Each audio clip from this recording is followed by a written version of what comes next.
ഇപ്പോൾ ഈ ചാനൽ കുറേ നാളായിട്ട് കാണുന്ന പലർക്കും സ്റ്റോക്ക് മാർക്കറ്റിന്റെ ബേസിക്സ് ഒക്കെ അറിയാം. ഞാൻ ഇതിന് മുന്നേയും പല കാര്യങ്ങളും കവർ ചെയ്തിട്ടുണ്ട്. പക്ഷേ ഈ വീഡിയോ ശരിക്കും നിങ്ങൾക്ക് വേണ്ടിയിട്ടല്ല. ഇത് നിങ്ങളുടെ ഒരു ഫ്രണ്ടിന് അതല്ലെങ്കിൽ ഒരു ഫാമിലിയിലെ ഒരാൾക്ക് വേണ്ടിയിട്ടാണ് ഞാനിത് ചെയ്യുന്നത്. എപ്പോഴും സൈഡ് ലൈനിൽ നിൽക്കുന്ന ഒരാൾ എങ്ങനെയാണ് ഇൻവെസ്റ്റിംഗ് തുടങ്ങുന്നത് എന്ന് എപ്പോഴും ചോദിക്കുന്ന ആ ഒരാൾക്ക്. അപ്പോൾ ഇന്ന് ഞാൻ ബേസിക്സിലേക്ക് തിരിച്ചു പോവുകയാണ്. റിലയൻസ്, TCS, ടാറ്റ മോട്ടോഴ്സ് പോലെയുള്ള കമ്പനികൾ എങ്ങനെയാണ് ശരിക്കും അവരുടെ ഷെയർസ് വിൽക്കുന്നത്, ഒരു സ്റ്റോക്കിന്റെ പ്രൈസ് എന്തുകൊണ്ടാണ് എല്ലാ ദിവസവും കയറുകയും ഇറങ്ങുകയും ഒക്കെ ചെയ്യുന്നത്, പിന്നെ അവസാനം എങ്ങനെ കൃത്യമായിട്ട് നമുക്കൊരു ഡീമാറ്റ് അക്കൗണ്ട് ഓപ്പൺ ചെയ്ത് തുടങ്ങാം എന്നും നമുക്ക് ഈ വീഡിയോയിൽ കാണാം. അപ്പോൾ ഇത് ആവശ്യമുള്ള ഒരാളെ നിങ്ങൾക്ക് അറിയാമെങ്കിൽ ഈ വീഡിയോ തീർച്ചയായിട്ടും അവർക്ക് ഷെയർ ചെയ്ത് കൊടുക്കുക. അപ്പോൾ നമുക്ക് കാര്യങ്ങളിലേക്ക് കടക്കാം. അപ്പോൾ ആദ്യം തന്നെ എന്താണ് സ്റ്റോക്ക് മാർക്കറ്റ്? ഒരു കമ്പനിക്ക് ഗ്രോ ചെയ്യണം, അതല്ലെങ്കിൽ പുതിയ പ്രോജക്റ്റിനെ ഫണ്ട് ചെയ്യണം. അങ്ങനെ ഉണ്ടെങ്കിൽ അവർക്ക് അതിന് എന്ത് വേണം? പണം വേണം. അപ്പോൾ അവരുടെ ഓണർഷിപ്പിന്റെ ഒരു ചെറിയ ഭാഗം പബ്ലിക്കിന് വേണ്ടിയിട്ട് വിൽക്കുന്നു. ആ ഭാഗത്തിനെയാണ് നമ്മൾ ഷെയർ അല്ലെങ്കിൽ സ്റ്റോക്ക് എന്ന് വിളിക്കുന്നത്. ഇതിനെ നമുക്ക് സിമ്പിളായിട്ട് ഒന്ന് ഇമാജിൻ ചെയ്യാം.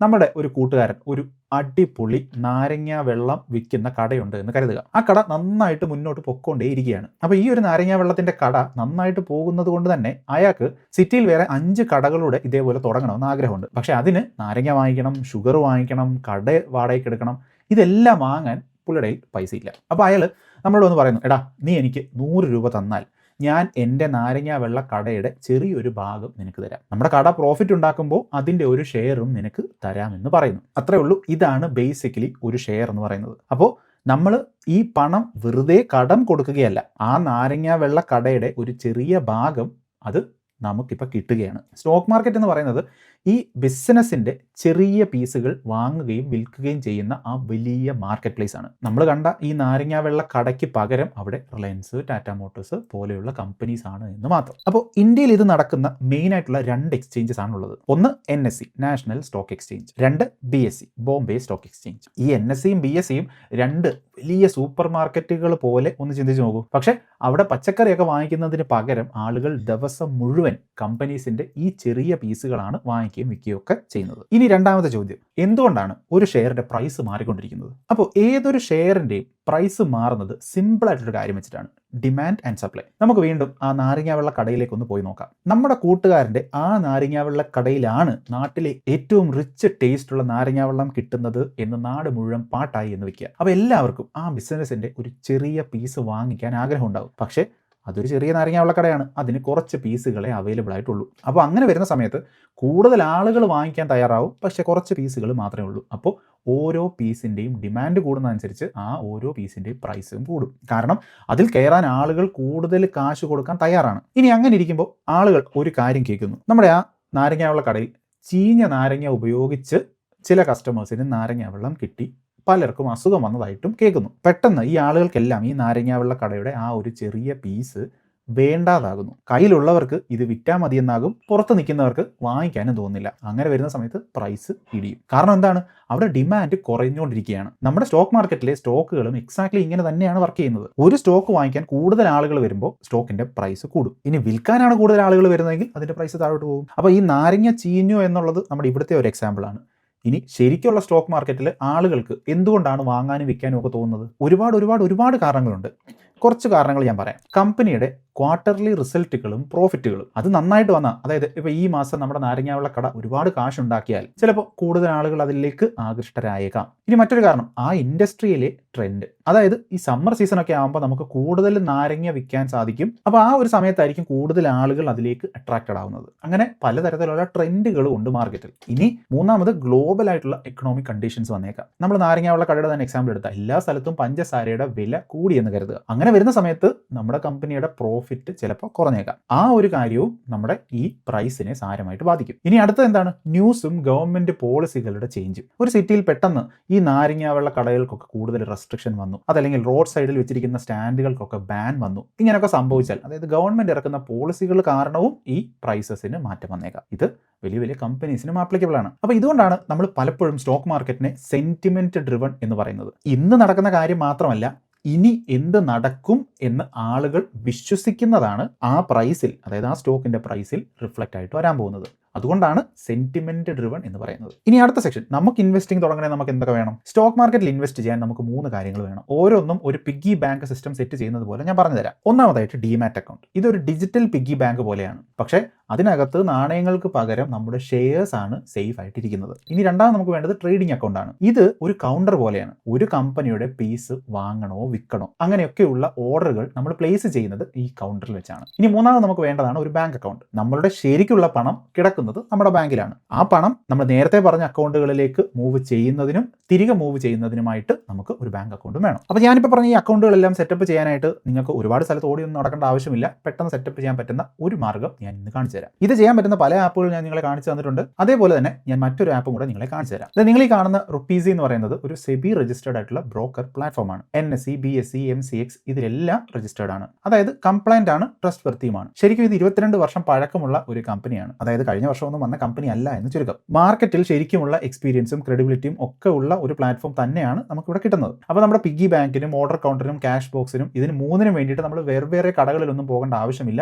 ഈ റുപ്പീസി ഒറ്റ കടയിൽ ഈ 3 കാര്യങ്ങളും നമുക്ക് തരും. അത് തമ്മിൽ അങ്ങോട്ട് കണക്ട് ചെയ്ത രീതിയിലായിരിക്കും നമുക്ക് കിട്ടുന്നത്. നമുക്ക് ആപ്പിൽ കയറി നോക്കിയാൽ മനസ്സിലാവുന്നതാണ്. ഇന്റർഫേസ് ഒക്കെ യൂസർ ഫ്രണ്ട്ലി ആയിട്ട് തന്നെയാണ് ബിൽഡ് ചെയ്തിരിക്കുന്നത്. നിങ്ങൾ കയറി നോക്കുക. അപ്പോൾ നിങ്ങൾ ആദ്യമായിട്ടാണ് നിങ്ങൾ ഈ മാർക്കറ്റിൽ, അതായത് സ്റ്റോക്ക് മാർക്കറ്റിലേക്കുള്ള ജേർണി നടത്തുന്നത് എങ്കിൽ പോലും നിങ്ങൾക്ക് അത് ഒരുപാട് ഓവർവെൽമിംഗ് ആയിട്ട് തോന്നാൻ സാധ്യതയില്ല. തീർച്ചയായിട്ടും നിങ്ങൾ സ്വന്തമായിട്ട് ഒന്ന് ചെക്ക്ഔട്ട് ചെയ്ത് നോക്കുക. ഇനി ഇവിടെ നമുക്ക് തുടങ്ങാൻ എത്ര സിമ്പിൾ ആണ് എന്ന് ഞാൻ കാണിച്ചു തരാം. റുപ്പീസിയുടെ ആപ്പ് ഡൗൺലോഡ് ചെയ്യുക, അതല്ലെങ്കിൽ അവരുടെ വെബ്സൈറ്റിൽ പോവുക. രണ്ടാമത് KYCക്ക് വേണ്ടിയിട്ട് പാനും ആധാറും എൻ്റർ ചെയ്ത് കൊടുക്കുക. 3 നമ്മുടെ ബാങ്ക് അക്കൗണ്ട് അവിടെ ലിങ്ക് ചെയ്യുക. 4 ക്വിക്കായിട്ട് ഒരു സൈൻ കംപ്ലീറ്റ് ചെയ്യുക. കഴിഞ്ഞു. അത്ര മാത്രമേ ഉള്ളൂ പ്രോസസ്സ്. അപ്പോൾ ഈ പ്രോസസ്സ് മുഴുവൻ ഏകദേശം 5 മിനിറ്റ് കൊണ്ട് തീരും. കംപ്ലീറ്റ് ആയിട്ടും ഓൺലൈനായിട്ട് ചെയ്യാം. 0 പേപ്പർ വർക്ക്, ക്യൂവിലൊന്നും നിൽക്കേണ്ട ആവശ്യമില്ല. നിങ്ങളുടെ കയ്യിലെ ഫോൺ വെച്ചിട്ട് മിനിറ്റുകൾ കൊണ്ട് നിങ്ങൾക്ക് ഇത് തുറക്കാം. അപ്പോൾ നിങ്ങൾക്ക് KYC ഇപ്പോൾ തന്നെ വേണമെങ്കിൽ കംപ്ലീറ്റ് ചെയ്യാം. നിങ്ങളുടെ അക്കൗണ്ട് നാളെ തന്നെ ഓപ്പണും റെഡിയുമായിരിക്കും. അതിനുശേഷം ആപ്പ് തുറന്ന് നിങ്ങൾക്ക് എക്സ്പ്ലോർ ചെയ്ത് തുടങ്ങാം. അതിൻ്റെ അകത്ത് കയറി കഴിഞ്ഞാൽ നിങ്ങൾക്ക് റിയൽ ടൈം ന്യൂസുകൾ കാണാം. പിന്നെ മാർക്കറ്റ് ഫോളോ ചെയ്യുന്നത് എളുപ്പമാക്കുന്ന കുറേ സിംപ്ലിഫൈഡ് ആയിട്ടുള്ള ഫീച്ചേഴ്സും കാണാം. അപ്പോൾ അതുകൊണ്ട് തന്നെ ഈ മാർക്കറ്റ് നോക്കുന്ന സമയത്ത് നിങ്ങൾക്ക് ലോസ്റ്റ് ആയിട്ടുള്ള ഫീലിംഗ് വരാതിരിക്കും ഇത് സഹായിക്കും. ഇനി അതേ ആപ്പിൽ തന്നെ മ്യൂച്വൽ ഫണ്ടിലും ഇൻവെസ്റ്റ് ചെയ്യാൻ അവർ നമ്മളെ അലോ ചെയ്യുന്നുണ്ട്.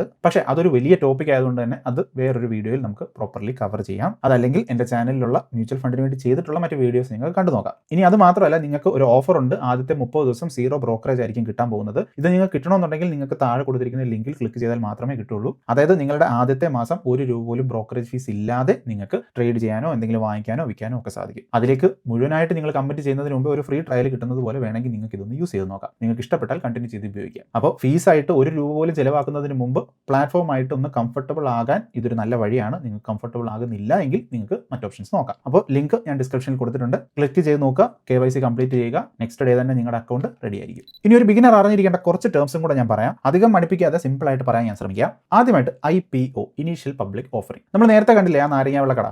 ആദ്യമായിട്ട് അതിന്റെ പീസുകൾ നമ്മൾ പബ്ലിക്കിന് വിൽക്കാൻ തീരുമാനിക്കുന്ന ആ ഒരു ദിവസം. ഇതിനു മുമ്പ് ആ ഓണറും കുറച്ച് ഫ്രണ്ട്സും മാത്രമായിരിക്കും ഇത് ഓൺ ചെയ്തിരുന്നത്. അതിനുശേഷം ഇത് എപ്പോൾ വേണമെങ്കിൽ നമുക്ക് വാങ്ങിക്കാം. ഇനി അടുത്തത് നിഫ്റ്റിയും സെൻസെക്സും. നമുക്ക് ഒരു റിപ്പോർട്ട് കാർഡ് ഇമാജിൻ ചെയ്ത് നോക്കാം. പക്ഷേ അതൊരൊറ്റ നാരങ്ങാവെള്ളക്കടയെ ട്രാക്ക് ചെയ്യുന്നതല്ല, സിറ്റിയിലെ മുഴുവൻ നാരങ്ങാവെള്ളക്കടയെയും ട്രാക്ക് ചെയ്യുന്ന ഒരു ആവറേജ് പെർഫോമൻസ് ട്രാക്കറാണ് എന്ന് കരുതുക.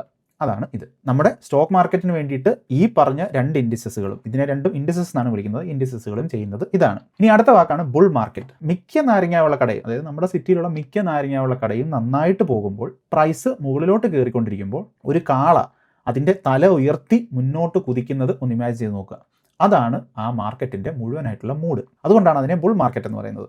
ഇനി രണ്ടാമത് വരുന്നത് ബെയർ മാർക്കറ്റാണ്. നമ്മുടെ സിറ്റിയിലുള്ള മിക്ക നാരങ്ങാവെള്ള സ്റ്റാൻഡുകളും വിൽക്കാനായിട്ട് കഷ്ടപ്പെടുന്ന സമയത്ത് ഈ സ്റ്റോക്കിൻ്റെയൊക്കെ പ്രൈസ് താഴോട്ട് പോകും. ഒരു കരടി താഴോട്ട് അറ്റാക്ക് ചെയ്യുന്നത് പോലെ.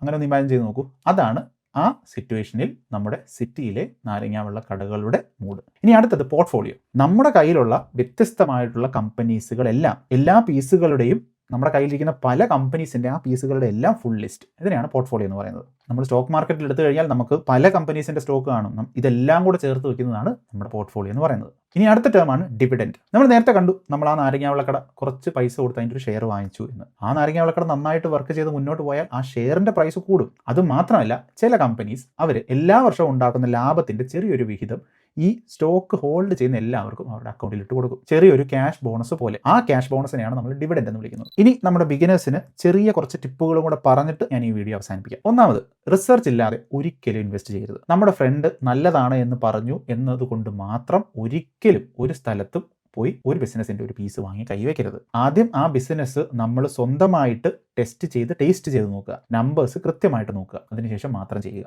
രണ്ടാമത്, ഡൈവേഴ്സിഫൈ ചെയ്യുക. നമ്മുടെ പോക്കറ്റ് മണി മുഴുവൻ, അതല്ലെങ്കിൽ നമ്മൾ ഇൻവെസ്റ്റ് ചെയ്യാൻ വെച്ചിരിക്കുന്ന പണം മുഴുവൻ ഒരൊറ്റ ലെമനേഡ് സ്റ്റാൻഡിൽ കൊണ്ട്, അതല്ലെങ്കിൽ ഒരൊറ്റ നാരങ്ങാവെള്ള കടയിൽ മാത്രം കൊണ്ടിടരുത്. ഏതെങ്കിലും ഒന്നിന് ഒരു മോശം സംഭവിച്ചാലോ അതല്ലെങ്കിൽ അത് പൂട്ടിപ്പോയാലോ നമ്മുടെ പണം മുഴുവൻ നഷ്ടമാകും. അതുകൊണ്ട് വ്യത്യസ്തമായിട്ടുള്ള ബിസിനസ്സുകളിൽ, വ്യത്യസ്തമായിട്ടുള്ള മാർക്കറ്റുകളിൽ, വ്യത്യസ്തമായിട്ടുള്ള ഏരിയകളിൽ സ്പ്രെഡ് ചെയ്തിടാൻ ശ്രമിക്കുക. മൂന്നാമതായിട്ട്, ലോങ് ടേമിൽ ചിന്തിക്കുക. ചില ദിവസങ്ങളിൽ ചില നാരങ്ങാവെള്ള കടയൊക്കെ നഷ്ടത്തിലായിരിക്കും പോകുന്നത്, ചില ദിവസങ്ങളിൽ നല്ല രീതിയിൽ സെയിൽസ് ഉണ്ടാകും. പക്ഷേ ശരിക്കുള്ള ഗ്രോത്ത്, അതിപ്പോൾ സ്റ്റോക്ക് മാർക്കറ്റിലെ ഒരു കമ്പനി ആണെങ്കിൽ പോലും ശരിക്കുള്ള ഗ്രോത്ത് കാണിക്കുന്നത് മാസങ്ങളിലും വർഷങ്ങളിലുമാണ്. ഒരൊറ്റ ഉച്ചയ്ക്ക് ശേഷമുള്ള പ്രൈസ് താഴോട്ടോ മുകളിലോട്ടോ പോകുന്ന കാര്യമല്ല. ഇനി അടുത്തത്, ഇമോഷണൽ ആയിട്ടുള്ള ഡിസ്റ്റൻസ് ഒഴിവാക്കുക. എന്തെങ്കിലും ഒരു കാരണത്താൽ നമ്മൾ വാങ്ങിച്ച സ്റ്റോക്കിന്റെ ഏതെങ്കിലും ഒരു ന്യൂസ് നമ്മൾ പെട്ടെന്ന് കേട്ടു, അതൊന്ന് ഡിപ്പായി പോയി എന്ന് പറഞ്ഞാൽ പാനിക് ആവാൻ നിൽക്കരുത്. പാനിക്കായി പെട്ടെന്ന് കയ്യിലിരിക്കുന്നത് വിൽക്കാൻ നിൽക്കരുത്. എല്ലാവരും നല്ലത് പറയുന്ന കേട്ടാൽ പെട്ടെന്ന് എക്സൈറ്റഡ് ആയി ഓടിപ്പോയി വാങ്ങി കൂട്ടാനും നിൽക്കരുത്. ഇങ്ങനെ ഇമോഷൻസിനെ ഒന്നും നമ്മളെ കൺട്രോൾ ചെയ്യാൻ അനുവദിക്കാതിരിക്കുക. ഫ്യൂച്ചേഴ്സ് ആൻഡ് ഓപ്ഷൻസ് പോലുള്ള അഡ്വാൻസ് ഇൻസ്ട്രുമെന്റിലേക്ക് പതുക്കെ മാത്രം പോയാൽ മതി.